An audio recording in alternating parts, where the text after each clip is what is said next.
사무엘상 강해를 마무리하면서 한 가지 이해할 수 없는 부분이 있었습니다. 그것은 신접한 여인이 하나님의 사람 사무엘의 영혼 혼령을 불러내는 장면이죠. 이게 가능한 일인가? 또 성경적으로는 어떻게 우리가 이해할 수 있을까 하는 생각이 듭니다. 오늘 이 시간에는 그 부분을 집중적으로 같이 살펴보면서 은혜를 나누고자 합니다. 때는 이스라엘과 블레셋이 전쟁을 벌이고 있는 상황이었습니다. 이 블레셋의 군사가 굉장히 많으니까 사울이 그거를 보고 깜짝 놀래가지고 하나님 앞에 여쭤봅니다. 또 하나님의 뜻을 구합니다. 하나님 우리를 도와주시옵소서. 하나님의 뜻이 어디 있습니까? 막 이러면서 간절히 구하는데 하나님께서 아무런 답변도 안 하시는 거예요. 여러분 6절의 말씀을 보겠습니다. 시작.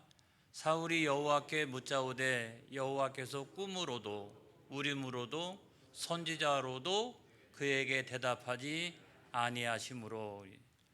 하나님의 침묵이죠. 하나님의 침묵이에요. 여러분, 하나님께서 우리가 기도하는데도 불구하고 침묵하실 때가 있어요. 우리가 기도하는데 하나님 때가 안 되기 때문에, 또 하나님 방법이 아니기 때문에 하나님이 그 기도를 들으시고 응답을 늦추시는 경우가 있지만, 이 사울의 경우는 그런 경우하고 전혀 달라요. 하나님이 내 기도는 안 듣겠다. 그래서 아무리 하나님 앞에 기도해도 하나님께서 침묵하시는 그런 장면이 나오거든요.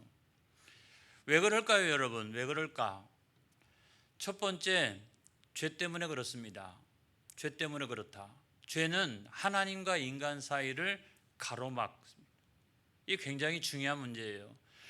우리가 사울의 죄를 한번 생각을 해보면, 이 사울이 왕이 되고 난 다음에 얼마 안 돼가지고 하나님이 아말렉을 진멸해라.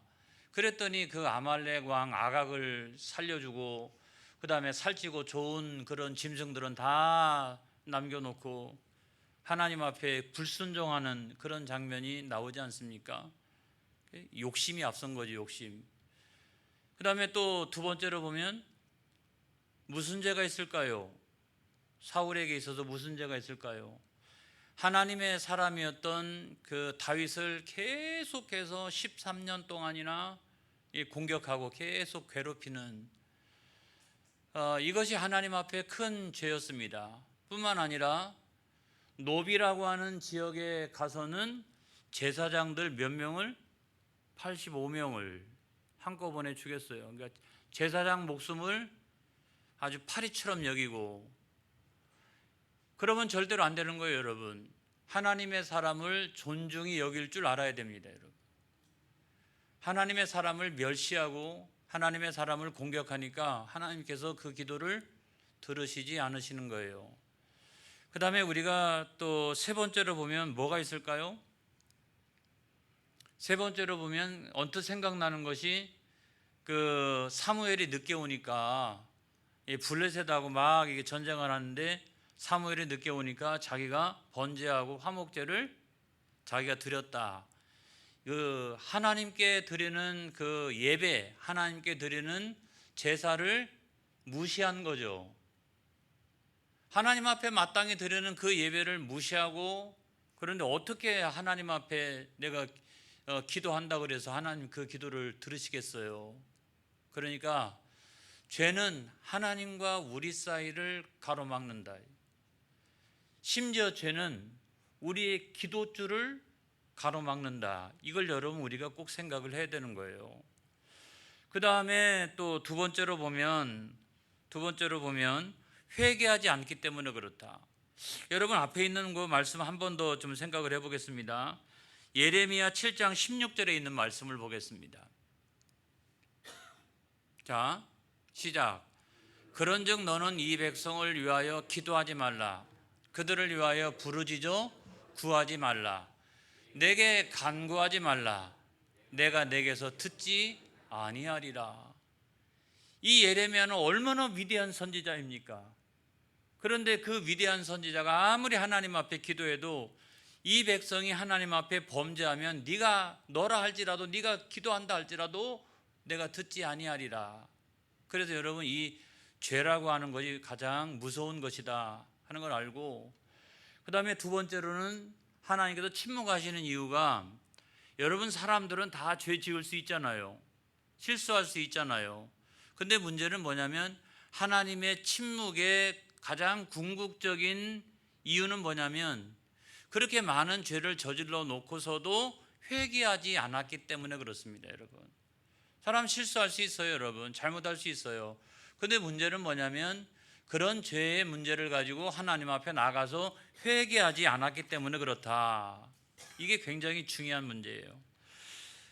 여러분, 사무엘상 15장 11절에 있는 말씀을 보겠습니다. 시작. 내가 사울을 왕으로 세운 것을 후회하노니 그가 돌이켜서 나를 따르지 아니하며 내 명령을 행하지 아니하였음이니라 하신지라. 사무엘이 근심하여 온 밤을 여호와께 부르짖으니라. 여러분, 이 말씀을 잠깐 한번 우리가 묵상을 해보겠습니다. 저기 보면 하나님께서 사울을 왕으로 세우신 걸 후회하신대요. 그렇죠? 후회하신대요. 그 이유는 뭐냐면 그가 범죄하고 그가 실수하고 잘못했기 때문이 아니라, 더 나아가서는 그럼에도 불구하고 그가 돌이켜서 나를 따르지 아니하며, 그렇게 범죄했음에도 불구하고 회개하여 돌이켜서 나를 따르지 아니하며, 여기에 가장 근본적인 이유가 있다라고 하는 것을 말씀을 하시고 있는 거예요. 그래서 여러분, 사무엘이라고 하는 아주 위대한 그 선지자요, 그 마지막 사사 아닙니까? 이분이 그냥 온 밤을 하나님 앞에 중보하면서 기도해도 소용없어요. 여러분, 소용없어요. 그 본인이 회개하지 않으면 그 옆에서 아무리 중보자가 이렇게 같이 기도해주고 그렇게 한다 할지라도 여러분, 그것이 소용이 없다고 하는 것을 우리가 알게 됩니다. 여러분, 우리가 그 하나님을 기쁘시게 할 수 있는 것이 뭐냐? 여러분, 의외로 회개가 하나님을 기쁘시게 할 수 있어요. 의외로 회개는 여러분, 우리가 생각할 때는 별로 이렇게 좋은 것이 아니라고 생각할지 몰라도 하나님께서 기쁘시게 여기는 것이 뭐냐면 회개라고 하는 사실을 믿으시기 바랍니다.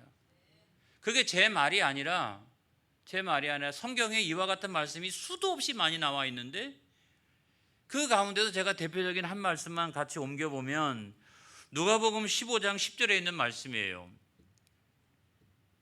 자, 시작. 내가 너희에게 이르노니 이와 같이 죄인 한 사람이 회개하면 하나님의 사자들 앞에 기쁨이 되느니라 그랬어요. 여러분, 하나님의 기쁨은 어떤 거냐면 우리가 다 온전하고 정결하고 흠이 하나도 없고 이게 아니라, 하나님은 범죄했다 할지라도 그 범죄한 죄인이 하나님 앞에 회개하고 돌아오는 것을 하나님께서 기뻐하신다 그런 거예요. 그래서 하나님의 기쁨이 무엇인지를 우리가 알아야 되는 거예요. 그래서 즉시 우리는 어떻게 해야 된다? 회개하고 하나님 앞에 돌아오면 하나님은 책망치 아니하시고 그것을 오히려 기뻐하신다.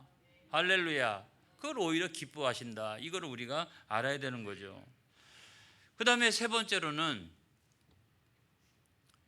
왜 그 사울의 기도에 대하여 하나님이 침묵하셨을까요? 오늘 성경하고 매우 깊은 연관성이 있다고 생각합니다. 왜 하나님은 그렇게 간절히 기도하는데도 불구하고 그 기도에 침묵하셨을까? 그건 다른 게 아니라 정말로 하나님을 의지하지 않았기 때문에 그렇습니다. 믿음으로 기도한 것이 아니라 상황에 몰려가지고 형식적으로 기도한 거예요. 지금 저 블레셋의 군사가 엄청나게 많으니까 하나님 아버지, 하나님 계시면 내가 능히 이길 수 있습니다. 하나님, 저들을 내 손에 붙여 주시옵소서. 이렇게 기도한 것이 아니라고 하는 거예요. 여러분, 그거를 어떻게 알 수 있냐고 하면, 여러분, 그래서 하나님께서 침묵하시니까 금방 어떻게 해요? 누굴 찾아가요, 여러분? 말하기도 싫어요. 아주 신접한 여인을 찾아갑니다. 여러분, 금방 그렇게. 이게 신앙이 있는 사람이에요? 조금 전까지는 그렇게 하나님 앞에 기도했는데 하나님께서 침묵하신다 그래가지고 곧바로 누굴 찾아갔어요? 곧바로 신접한 여인을 찾아가고 있는 모습을 보면 사울이 정말 신앙을 가지고 있는 사람인가? 그가 기도했을 때 정말 하나님을, 살아계신 하나님, 또 자기를 간절히 찾는 자들에게 상 주시는 그 하나님, 그 하나님으로 믿고 있었느냐? 저는 정말 회의적이에요. 여러분, 어떤 의미에 생각해 보면 사람은요, 맨 마지막에 가장 중요한 순간에 의지하는 게 진짜예요. 내가 무엇을 의지하고 있느냐? 가장 중요한 순간, 위급한 순간, 긴급한 순간, 그 순간에 내가 누구를 의지하고 있느냐라고 하는 것이 여러분 나의 어떤 신앙적인 본질이라고요. 그런데 사울은 어떻게 했어요? 하나님께서 침묵하시니까 곧바로 숨도 안 쉬고 누굴 찾아가요? 신접한 여인을 찾아가고 있는 모습을 우리가 볼 수가 있지 않습니까? 여러분, 오늘 성경의 말씀 7절의 말씀에 보면 이렇게 되어 있죠. 시작. 사울이 그의 신하들에게 이르되 나를 위하여 신접한 여인을 찾으라. 내가 그리로 가서 그에게 물으리라 하니 그의 신하들이 그에게 이르되 보소서 엔돌에 신접한 여인이 있나이다. 여러분, 잘못된 정치인들 가운데 그런 분들 참 많죠. 이 사울만이 문제가 아니에요. 예배당에 가가지고 예배드리고, 불당에 가가지고는 또 거기서 불공드리고, 그 다음에 심지어는 어디를 찾아갑니까? 이단과 사입이 찾아가가지고 거기서 그 교주되는 사람들 막 전 세계적인 지도자라고 막 축하하고 찬양하고 그런 모습을 우리가 보지 않습니까, 여러분? 그러면서도 또 어떤 경우에는 이번에 당선될라나 안 될라나 누굴 찾아가요? 무당을 찾아가고. 도대체 뭘 믿고 있는 거예요? 도대체 누굴 믿고 있는 거예요?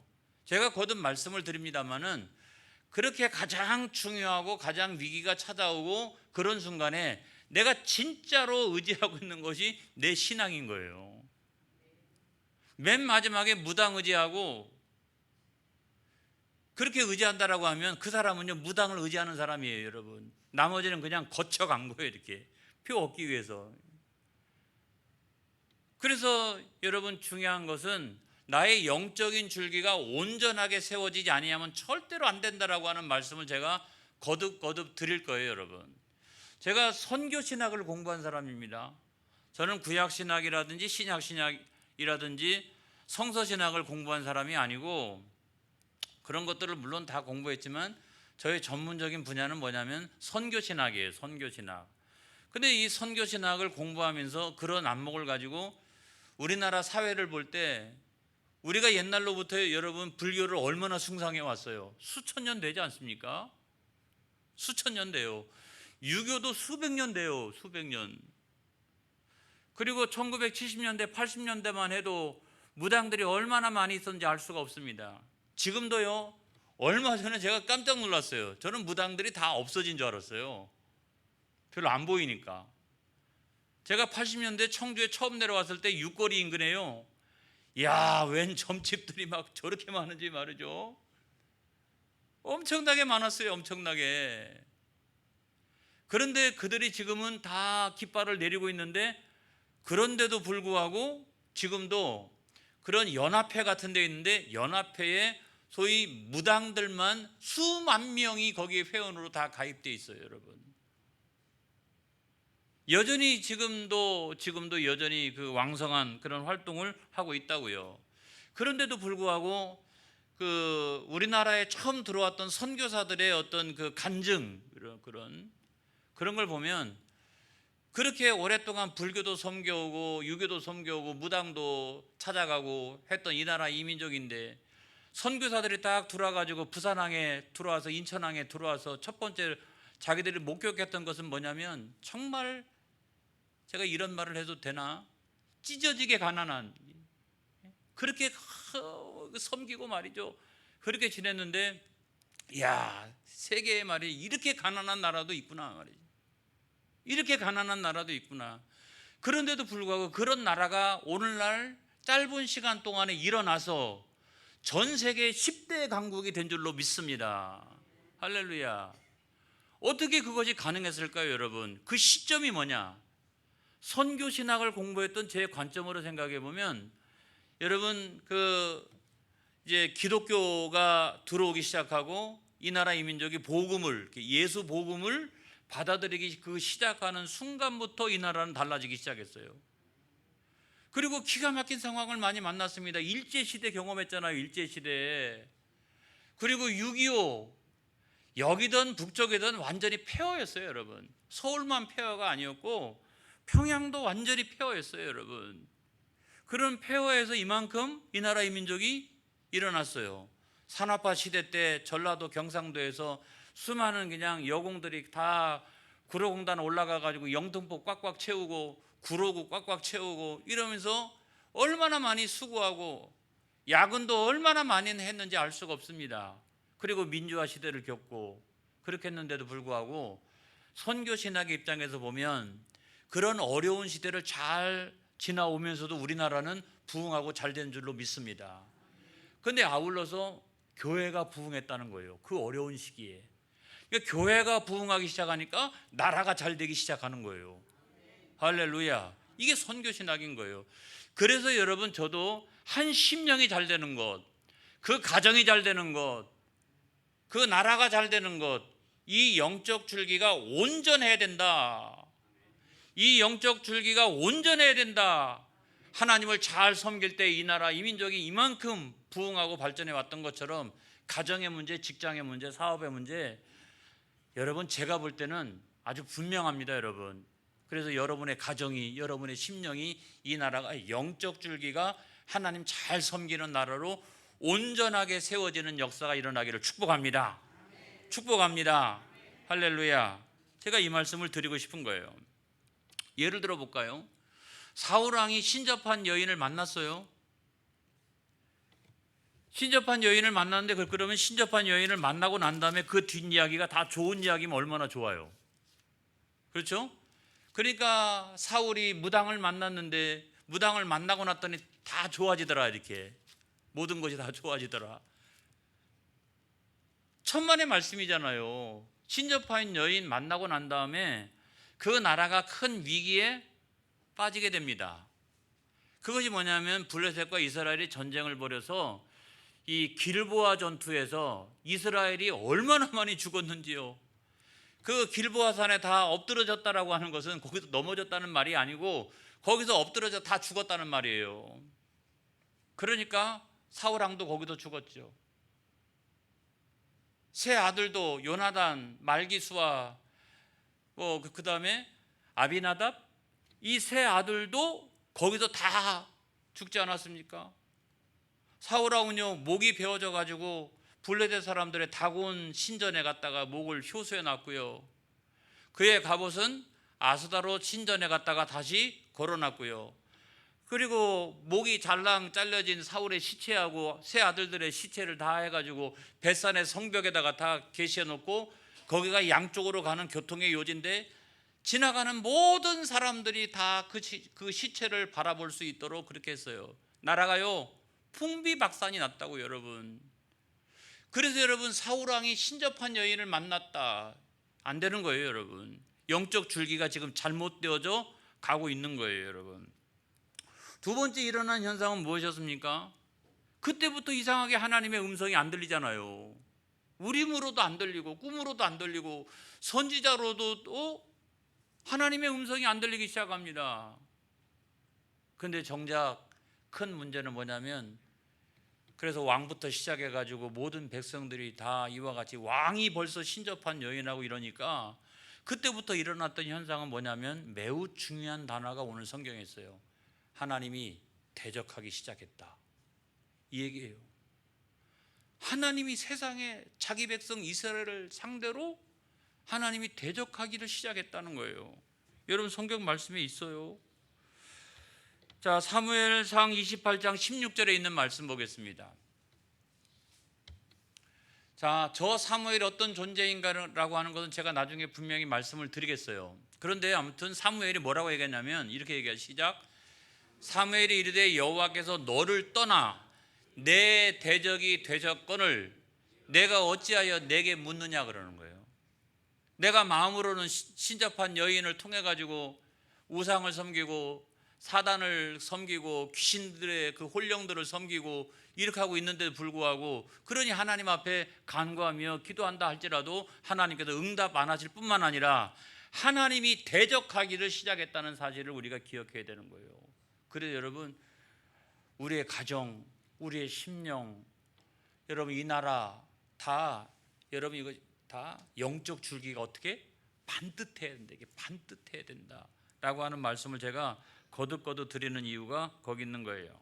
그래서 신접한 여인은 매우 위험합니다, 여러분.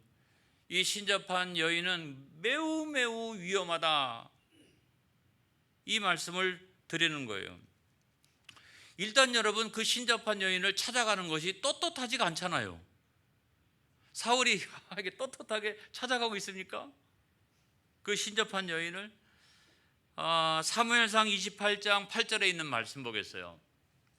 시작. 사울이 다른 옷을 입어 변장하고 두 사람과 함께 갈새 그들이 밤에 그 여인에게 이르러서는 사울이 이르되 청하노니 나를 위하여 신접한 술법으로 내가 내게 말하는 사람을 불러 올리라 하니 그랬어요. 여러분, 신접한 여인이란 우리나라로 치면은 무당 뭐 이렇게도 해석할 수 있겠지만 대체적으로 이런 거예요. 죽은 사람의 영혼을 불러내서 미래를 알아맞추는 자, 이게 신접한 여인이에요. 신을 접한다고 하는 것은 하나님을 접한다고 하는 게 아니에요, 여러분. 귀신을 접하는 거예요. 그러니까 귀신을 접해가지고 죽은 사람의 혼령과 영혼을 불러내서 미래를 알아맞추는 자. 그러면 신접한 술법이라고 하는 것은 뭐냐면 죽은 사람의 혼령과 영혼을 불러내서 점치는 자, 이 점치는 것, 이것이 바로 여기서 이야기하는 신접한 그런 술법이라고 하는 것을 우리에게 말씀해 주고 있어요. 이제 한마디로 표현하면 이런 거예요. 초혼술, 이런 거죠. 초혼술. 혼을 혼을 불러내는 그런 어떤 그 마술, 뭐 아무튼 이런 거잖아요. 초혼술 이런 거잖아요. 근데 여러분, 이런 것은 가능하지 않습니다, 여러분. 이게 가능한 것인가? 성경은 이것을 어떻게 말씀하고 있는가? 제가 이 부분을 설교하지 않았기 때문에 제가 이렇게 우리 부목사님들 해석을 다 믿습니다만은, 아무튼 이거를 엄격하게 이야기하면 이런 거예요. 여러분, 사무엘상 28장 11절의 말씀에 보면 이런 말씀이 있죠. 시작. 여인이 이르되 내가 누구를 내게로 불러 올리랴 하니 사울이 이르되 사무엘을 불러 올리라 하는지라, 이랬어요.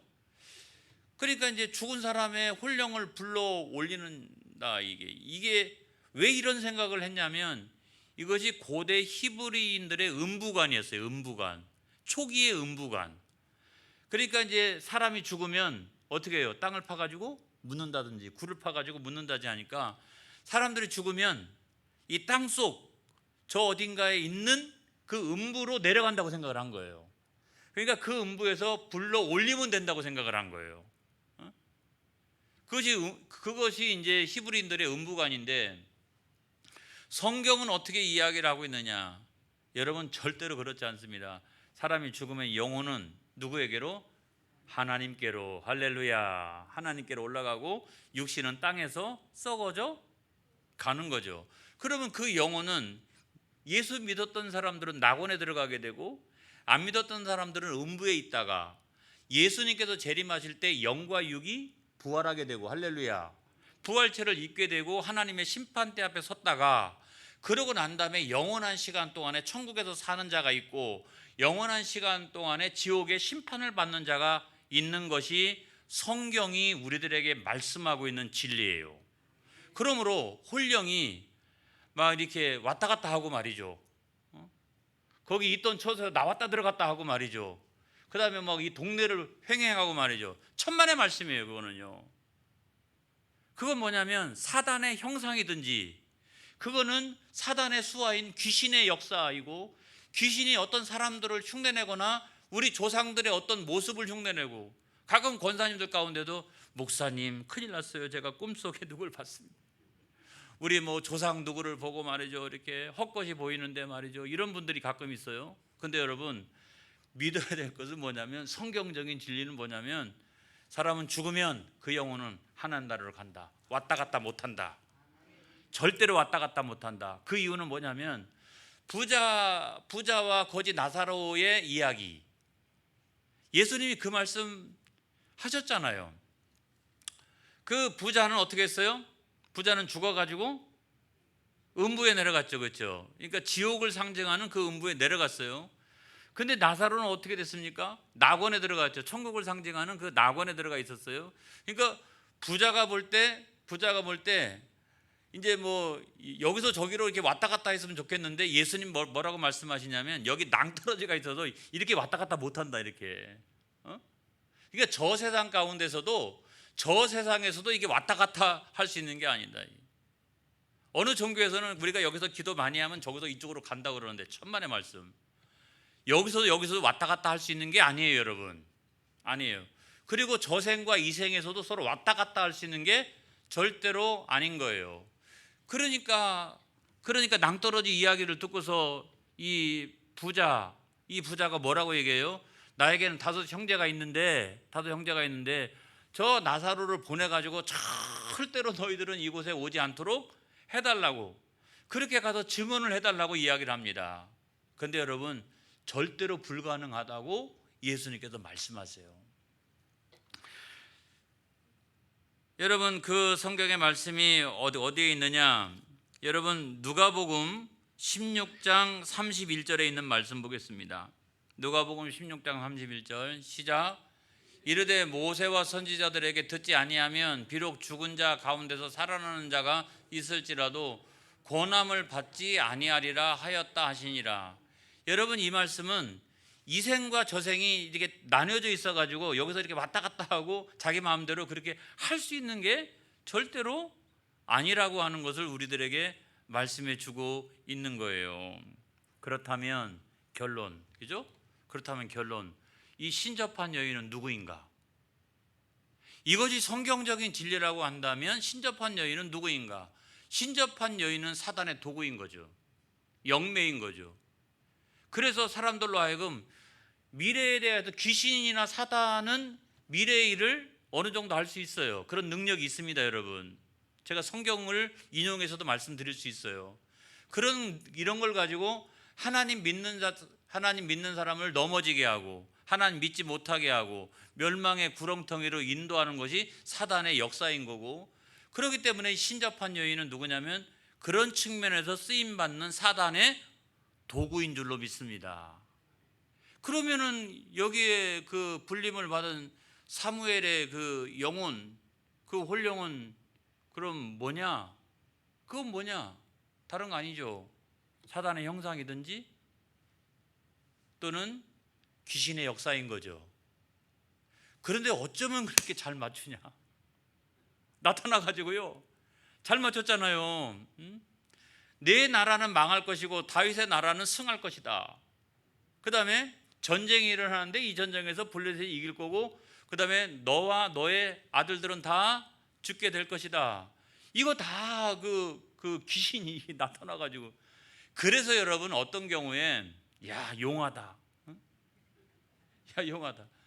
여러분 거기에 넘어갔다면 큰일 나요. 아무리 용하든 뭐하든 여러분 귀신에게도 그와 같은 능력이 일부 있다. 하지만 그것을 통해 가지고 어떻게 하려고요? 여러분 이단과 사이비도 마찬가지예요. 제가 깜짝깜짝 놀라요. 핸드폰 이게 가끔 여러분들 이렇게 보면은 뭐 성경적인 거 궁금해 가지고 이렇게, 여러분 지금도 마찬가지예요. 딱 한번 내가 뭐가 궁금한데 성경 한번 딱 올려보세요. 야, 그럴듯하게 기독교적으로 해석을 시작해요. 그런데 밑에 내려가면 내려갈수록 이게 좀 이상하다. 이게 목사니까 제가 발견하는 거예요. 웬만한 사람들은요 그거 발견하기 어려워요, 여러분. 근데 쭉 내려가다 보니까 이게 해석이 왜 이렇게 가지? 이상한데? 맨 밑에는 신천지다. 뭐 그리고 뭐 또 어느 교회 뭐 이래가지고 이렇게 있어요. 근데 거의 대부분이에요, 여러분. 제가 볼 때는 거의 8, 90%가 집중적으로 그걸 가지고 공략하는 거예요. 그 이유는 뭡니까? 우리를 하나님께 나아가지 못하게 하고, 넘어지게 하고, 영혼을 패망하게 만들고, 여러분 비슷하게 가다 그러는 거예요. 사단의 역사도 여러분 마찬가지라는 거예요. 야, 완전히 처음부터 틀렸다 그러면 누가 거기에 혹하겠어요? 거의 비슷해요. 근데 여러분 잘 보면 그렇지 않다. 그렇지 않다. 그러므로 여러분 어떻게 영적 줄기를 반듯하게 세워야 된다. 자, 마가복음 5장 6절로 7절의 말씀 보겠습니다. 시작. 그가 멀리서 예수를 보고 달려와 절하며 큰 소리로 부르짖어 이르되 지극히 높으신 하나님의 아들 예수여, 나와 당신이 무슨 상관이 있나이까? 원하건대 하나님 앞에 맹세하고 나를 괴롭히지 마소서 하니. 이거 누가 얘기하는 거예요? 거라사인 지방에 귀신 들린 사람, 그 귀신이 하는 얘기 아닙니까? 귀신이요, 야, 예수님도 알아봐요. 귀신이 능력 있다고요, 여러분. 그러니까 신접하고, 귀신에 신접하면 내일 이런 일 일어날 거야 뭐 이렇게, 여러분 그렇게 할 수도 있어요. 여러분 할 수도 있다고. 그리고 자기는 굉장히 광명한 사람, 막 세계 평화 뭐 이런, 온 청주시를 막 다 청소하러 다니고 말이죠. 우리는 세계 평화, 광명의 천사를 가장할 수도 있어요, 여러분. 그래서 성경에 다 나와 있어요. 고린도후서 11장 14절 시작. 이것은 이상한 일이 아니니라 사탄도 자기를 광명의 천사로 가장하나니. 그래서 여러분 이단들은 다 막 세계 평화, 막 뭐 세계 종교의 통일 막. 제가 얼마 전에 청주 나가다가 청주 무심천변을 열심히 청소하고 있는데 제가 언뜻 보니까 무슨 교회예요. 그래가지고 야, 어느 교회가 나와서 청소하나, 아이고 봤더니 이단에서 나와가지고 이렇게 과시하는 거죠. 이렇게 우리가 정상적인 것이다. 광명의 천사로 자기를 끊임없이 가장하는 거예요. 여러분 오늘 이 시대가 험악합니다. 그리고 문화적으로도 그렇고 이단도 득세하고, 이런 시기에 오직 어떻게 하나님 말씀으로, 하나님 의지하며, 오직 예수 복음으로 이 영적인 줄기를 뚜렷하고 분명하게 세우지 않으면 여러분 와르르 무너지는 그런 세상 가운데 살아가고 있어요. 할렐루야. 영적 줄기를 세웁시다. 가정의 영적 줄기를 세웁시다. 이 나라의 영적 줄기를 세웁시다. 우리 교회의 영적 줄기를 세웁시다. 할렐루야. 그런 교회가 되어지기를 축복합니다. 기도하겠습니다.